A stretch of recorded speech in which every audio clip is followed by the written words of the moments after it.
मेरे ना फादर की डेथ हो गई है, वो ये बिज़नेस देखते थे डेयरी फार्म में। यहाँ पर भी हमारी कुछ भैंसें वगैरह हैं और कुछ 100 150 यहाँ पर हैं, कुछ बाहर भी हैं। उसके अलावा हमारा दूसरा भी डेयरी फार्म है जहाँ पे 200 के करीब भी भैंसें और भी मौजूद हैं वहाँ पे।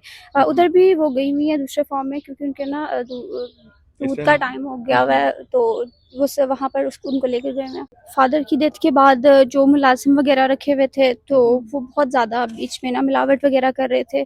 अपना भी वो सारा जब भी वो इनका दूध लेन वगैरह देन जो का होता है। प्रोसेस वगैरह करते हैं, तो वो अपना मार्जिन बीच में से निकाल के सब लेके जाके फिर दूध में मिलावट करके पानी वगैरह मिलाकर फिर आगे वो लोगों को देते हैं। तो इससे बहुत ज़्यादा फिर हमारा लॉस हो जाता है, इसीलिए मैं खुद इनको देख रही हूँ, टेक केयर कर रही हूँ। इसकी वजह से मेरा जो प्रॉपर्टी का बिजनेस है उसको बहुत लॉस हो रहा है। जो मेरी ज़मीनें जायदाद वगैरह गाँव में थी, उनको मैंने बेच के उनको कुछ इन्वेस्ट किया हुआ था, तो जिस वजह से मुझे बहुत लॉस हो रहा है। मुझे यहाँ पे इनको टेक केयर करना पड़ रहा है, वहाँ मुझे बहुत लॉस हो रहा है। मुझे आप कोई ऐसा बंदा ढूँढ के दें जो बगैर किसी लालच के मेरा ये सारा बिज़नेस जो ये है डेयरी फार्म को, मेरे इस डेयरी फार्म को भी उस डेयरी फार्म को भी देखे अच्छे से, कोई लालच ना उसमें हो, तो लॉयल हो बिल्कुल, जो बिल्कुल भी कोई घपला वगैरह ना करे।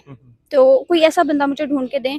प्रॉपर्टी का बिज़नेस मैं देख लूँगी खुद, और उसके अलावा तो मैं उसे आप कोई पे वगैरह भी करेंगे किस तरह से? जी, मैं उसको अच्छी खासी सैलरी भी पे करूँगी, और उसके अलावा उसको खाना-पीना, रिहाइश मैं खुद दूँगी। जी, ख्वाहिशें तो हर लड़की की होती हैं, रिक्वायरमेंट्स भी हर लड़की की होती हैं, सोच होती है एक भी ऐसा हो लड़का।